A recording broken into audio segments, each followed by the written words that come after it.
Olá, meu nome é Milena Morim, sou graduanda em Biomedicina e aluna de iniciação à pesquisa do Laboratório de Neurofarmacologia da UF. Fui orientada pela professora Regina Kubrugli com supervisão de Vladimir Pedro Martins. Hoje, eu vou apresentar o módulo Caminhando pelos Neurotransmissores, do projeto A Voz dos I6, e eu falarei mais sobre a dopamina. A dopamina é um neurotransmissor catecolinérgico e é também da classe das monoaminas. Está envolvida em diversas funções fisiológicas, desde funções renais cardiovasculares a funções de memória e atenção. Todas essas ações dopaminérgicas são mediadas pelos receptores dopaminérgicos, que são membros da família de receptores acoplados à proteína G. A dopamina não é capaz de atravessar a barreira hematoencefálica, e ela está presente em variadas regiões do cérebro, embora sua principal área de concentração seja na substância negra. No sistema nervoso central, as inervações dopaminérgicas são muito abundantes e contêm 3 importantes vias, começando pela via nigroestriatal, que sai da parte compacta da substância negra e se encaminha até as terminações que inervam o núcleo caudado e o putamen. Esses 2 núcleos, em conjunto, formam o estriado. Os neurônios dopaminérgicos dessa via nigroestriatal estão envolvidos na estimulação do movimento. Já a via tuberoinfundibular origina-se do hipotálamo e projeta-se para a hipófise, onde regula a secreção de hormônios. Por fim, a via mesocórtico-mesolímbica origina-se da área tegmental ventral e inerva muitas áreas do prosencéfalo. Essa via desempenha um papel muito importante na emoção e na motivação. Para compreendermos o sistema de recompensa, vamos falar mais a fundo sobre a área tegmental ventral. Essa área está localizada próxima ao mesencéfalo e se origina da via mesocórtico-mesolímbica. Essa área desempenha um papel importante na cognição e na recompensa. Em seguida, a área tegmental ventral se projeta para o núcleo accumbens, onde é o centro da recompensa em resposta a um estímulo, seja esse estímulo visual, sugestivo ou até mesmo uma antecipação da recompensa. Por fim, quem determina a ação motora ativada por um sinal excitatório ou inibitório é o córtex pré-frontal, e ele será responsável pela tomada de decisão.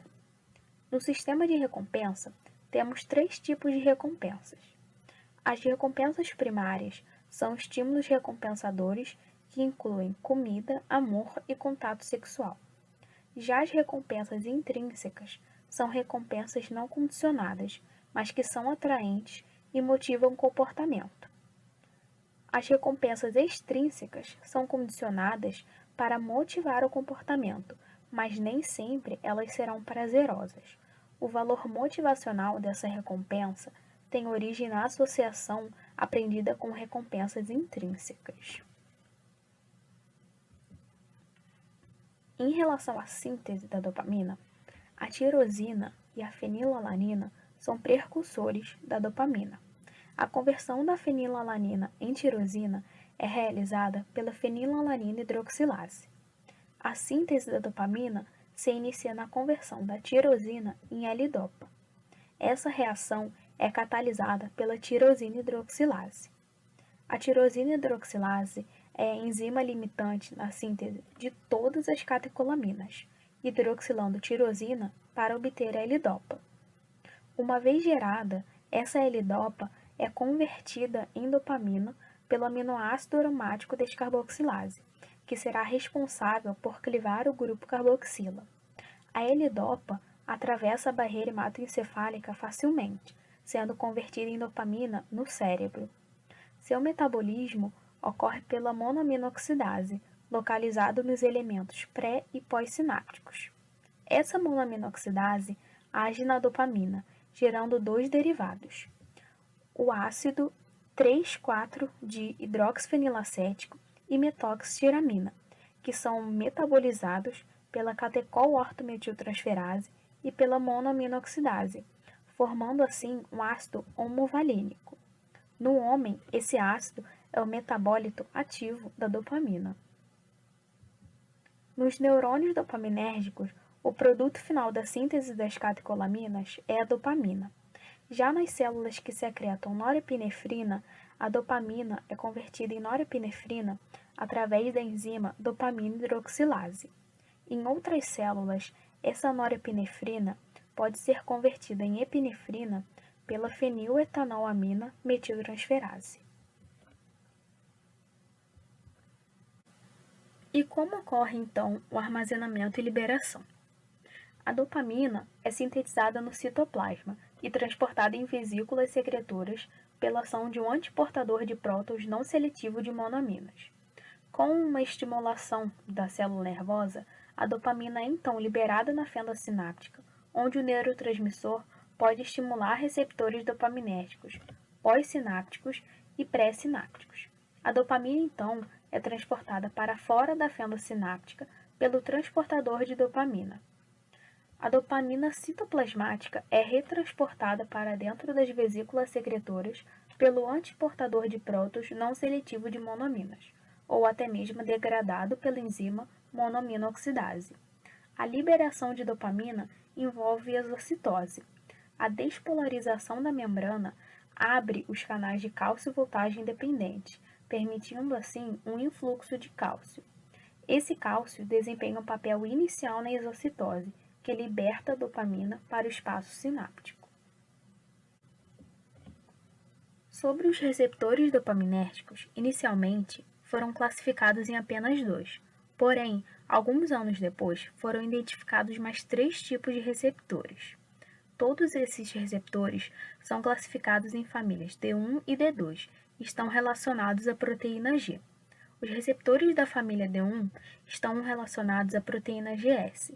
Essa proteína é do tipo estimulatória e ela é responsável pela ativação da adenilato ciclase, enzima catalisadora da reação de conversão do ATP em AMP cíclico. Já a família D2 está relacionada à proteína GI, que é do tipo inibitória e vai agir inibindo a atividade da adenilato ciclase, além de regular o influxo de cálcio e modular canais iônicos sensíveis à voltagem. A família D1 é composta pelos receptores D1 e D5. Esse receptor D1 é o receptor dopaminérgico mais expresso dentre os outros receptores e é um receptor pós-sináptico. Sua principal área de concentração é no hipotálamo, córtex frontal do sistema nervoso central e substância negra. Já o receptor D5 é mais expresso no hipocampo e é capaz de interagir com receptores de GABA para diminuição do fluxo de cloreto. A família D2 é composta pelos receptores D2, D3 e D4. O receptor D2 inibe a liberação de epinefrina das células das suprarrenais e da liberação de noradrenalina dos terminais nervosos simpáticos, e são expressos em altos níveis na adenohipófise. Já o receptor D3 é o menos abundante dentre os receptores, e ele é expresso principalmente nas regiões límbicas do cérebro. Por fim, o receptor D4 é expresso na retina, hipocampo e hipotálamo, e ele é altamente polimórfico e tem baixa concentração no córtex, no sistema límbico e no corpo estriado. Assim, interfere no humor e na emoção.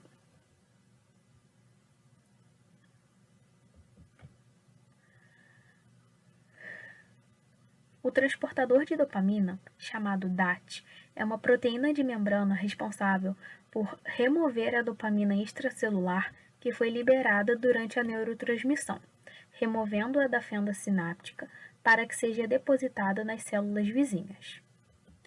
O DAT pertence à família transportadora de sódio que acopla o transporte do neurotransmissor por meio da membrana plasmática com o movimento de íons de sódio para o interior da célula.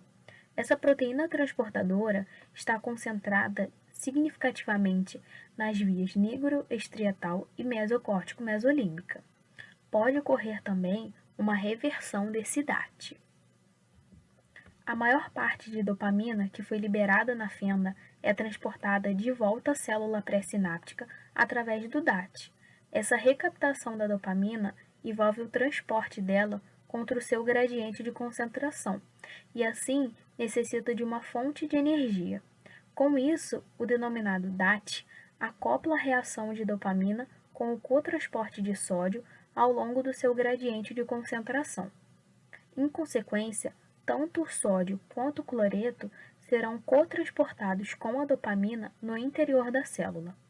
Como o gradiente de sódio é mantido pela bomba sódio-potássio-ATPase, a recaptação da dopamina depende indiretamente da presença de uma bomba de sódio-potássio funcional. Além de tudo, esse DAT está também relacionado ao abuso de drogas, pois dependendo da quantidade que esse transportador remove de dopamina presente na sinapse, pode ocorrer uma alteração na quantidade da dopamina presente intracelular.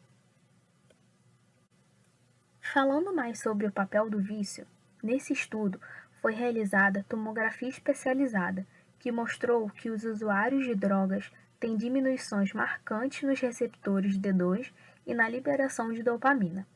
Essa diminuição está associada à redução da atividade de 3 áreas. Redução da área do córtex orbitofrontal, que está envolvido na atribuição da saliência, e a sua interrupção resulta em comportamentos compulsivos. No giro simulado, que está envolvido no controle inibitório e a sua interrupção resulta em impulsividade, e o córtex pré-frontal dorsolateral, que está envolvido no processo emocional. A cocaína afeta o sistema dopaminérgico e o transportador, porque deixa a dopamina mais tempo na fenda, aumentando assim a intensidade de sua sinalização. Já a metanfetamina age no aumento da sinalização, aumentando sua liberação ao invés de bloquear a sua recaptação.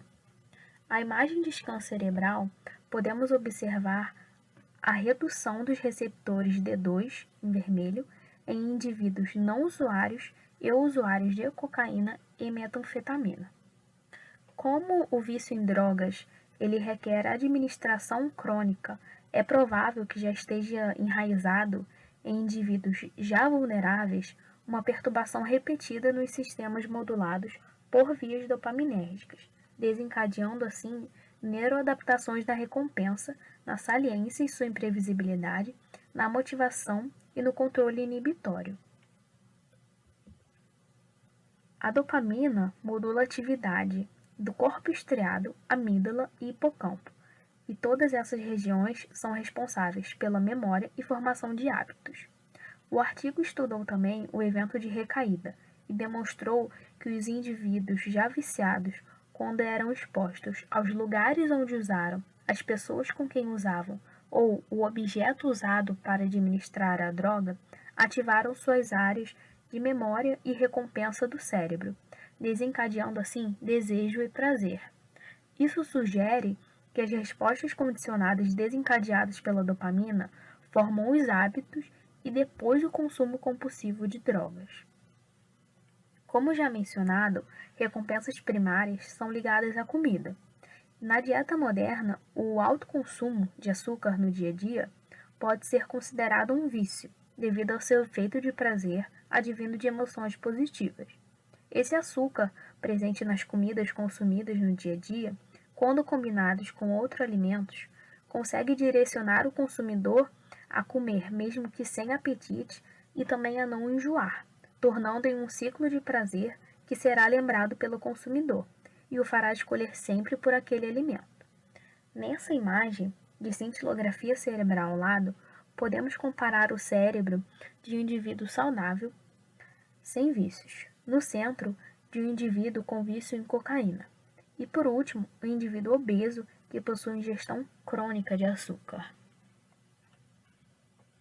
A doença de Parkinson possui muitas hipóteses, mas hoje vamos falar da hipótese dopaminérgica, que é devido ao déficit de neurônios dopaminérgicos na via negroestriatal. Como essa via é responsável pelo movimento, as principais manifestações clínicas da doença são instabilidade postural, tremor em repouso e bradicinesia, que dificulta a realização de movimentos voluntários e promove a lentificação desses movimentos. Na imagem de scan cerebral ao lado, temos na figura A o cérebro de um paciente saudável com áreas uniformes e sem perda de transportadores dopaminérgicos. Já na figura B, o paciente com doença de Parkinson e área cerebral desigual com grande redução da atividade dos receptores no putamen e no núcleo caudado. A administração de levodopa é o tratamento mais eficiente para a doença e falaremos agora como ela funciona melhor. A levodopa, conhecida também como L-dopa, quando administrada por via oral, é metabolizada nos tecidos periféricos e no trato gastrointestinal pelo aminoácido aromático descarboxilase, também conhecido como dopa-descarboxilase, e pela catecol-ortometiltransferase. A carbidopa é um inibidor da dopa-descarboxilase, que não tem a capacidade de atravessar a barreira hematoencefálica. Porém, quando administrada L-dopa em combinação com essa carbidopa, torna boa parte de levodopa disponível no cérebro. Por fim, ao inibir a catecol-ortometiltransferase na periferia, a entacapona aumenta a fração de levodopa periférica disponível para o cérebro. A L-dopa é transportada através da barreira hematoencefálica e metabolizada dopamina pela dopa-descarboxilase. No interior do cérebro, a dopamina é metabolizada pela catecol-ortometiltransferase e pela monoaminoxidase. A entacapona, um inibidor da catecol-ortometiltransferase, e a celegilina e a rasagilina, que são inibidores seletivos da monoaminoxidase, aumentam a eficiência do tratamento com levodopa ao inibir o metabolismo da dopamina no cérebro, tornando-a mais presente no sistema nervoso central. Por fim, esse artigo do nosso laboratório demonstra que a dopa-descarboxilase está ausente nas retinas de embriões de galinha com 6 dias de idade, mas é expressa na retina de embriões. Os resultados mostraram que a comunicação dopaminérgica ocorre na retina embrionária, antes mesmo da expressão da tirosina hidroxilase, desde que a L-dopa seja fornecida ao tecido. Também mostra que o epitélio pigmentado da retina é uma fonte potencial de L-dopa no início do desenvolvimento. Além disso, o artigo obtém dados que reforçam a ideia de que uma deficiência em L-dopa pode vir a ser responsável por alguma das anomalias de retina associadas ao albinismo, e sugere que o efeito de L-dopa é, em parte, devido à ativação da comunicação celular realizada por dopamina presente nos estágios iniciais da diferenciação da retina. Com isso, damos fim a essa aula. Espero que tenham gostado. Aqui estão as referências utilizadas nessa aula. Vale lembrar que esse material possui apenas fins educativos. Não deixe de conferir as outras aulas desse módulo.